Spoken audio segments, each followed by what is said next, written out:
Thanks for staying with us. It's time now for our Digital Trends segment with digital producer Busi Radebe. Now, Busi, good evening to you. Thank you for your time this evening.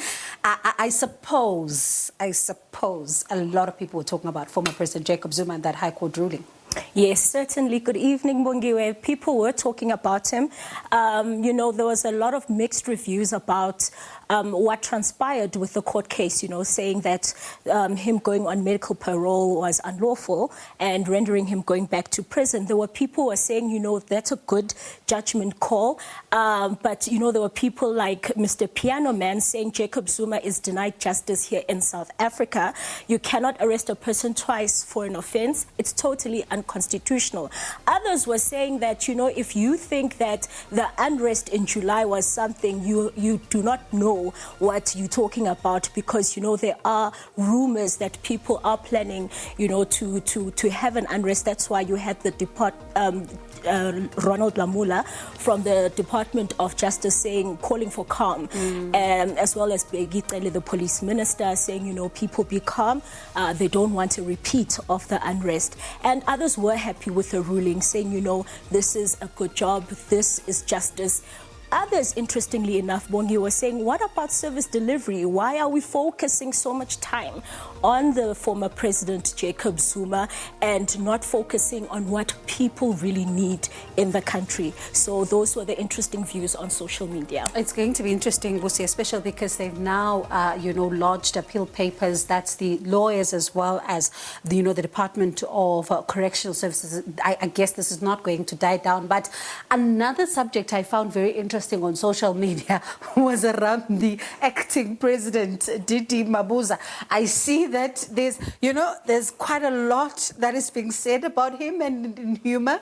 Certainly, Bongi. When news broke out that he'd be acting president for the week while President Cyril Ramaphosa is recovering from COVID-19, so many things were said on social media. They attributed so many things happening, saying South Africa is no longer on the UK red list. Didi Mabuza is putting serious work. Some even attributed Verstappen winning the award to Didi Mabuza, the rain stopping to Didi Mabuza. Others were saying, since you've got these powers, why don't you shake it up a little bit and reshuffle the cabinet?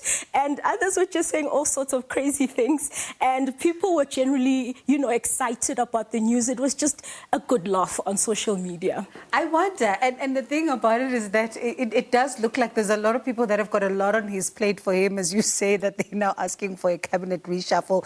But another, very serious subject, and I mean, seeing the Miss South Africa, who's now the third runner-up of Miss Universe, Lalela Mswane, coming out to talk about how bullied she felt, especially when she came back home.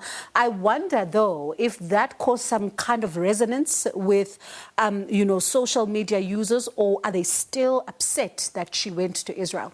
There were people who were actually saying exactly that, saying it's so funny that before she went to Israel for the Miss Universe, you were busy bullying her and attacking her.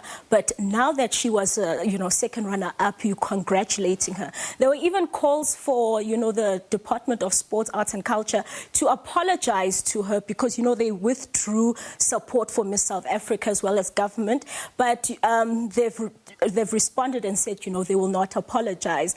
But it was very controversial, not just for Miss South Africa, but other countries also in the world, this having Miss Universe in Israel. There were people who were congratulating her. They were very excited, saying, well done, Queen, you've made us proud. But, like Erica's saying, this is so typical of South Africans. One day they're bullying Miss South Africa and so on, and as she is internationally recognized, they are singing her praises. And it also raised the spotlight on cyberbullying and the cancel culture that we see on social media. And when something goes right, you don't see it when people apologize. Now, Busi, one of the things that, talking about serious issues, we saw that issue around the permits, the Zim permits, and a lot of people who were talking about it. And I remember there was a bit of confusion as to whether or not South Africa had reneged on this agreement, put brakes on it. But then we saw South Africa coming out to say, we've just paused for now, but we continue to forge ahead. This is a very serious topic because, yes, the government has said it's still going on with the the expiry of the permit, the 31st of December. And they say they've given the Zimbabweans with this permit 12 months to reapply in different permits. But the conversations that are coming about on social media are that what about those who have lives in South Africa? Some are married, some have businesses, some have homes. What happens then? And 12 months is a short time. There are even people saying, Helen Suzman Foundation, are you still backing ZEP holders? Lives are disrupted, and Home Affairs has requested holders to start the application process as if they have not lived in South Africa for 10 years. And, you know, this is a serious issue. Other people didn't even understand what the ZEP was about. So you saw some tweets educating people, because some thought, no, it's a permanent residence. And they're like, no, it's not. It's just a permit to be able to stay in South Africa. So now they have to start all over and reapply for different other permits to remain in the country. And that's something that caused quite a lot of anxiety, and we'll really see how it unfolds. Busi, thank you so much for your time this evening and for just making sense of the trends, because they can get quite overwhelming and you don't even know how to make sense of what's trending or not. Thank you so much for putting us in the picture there. That's our digital producer, Busi Radebe.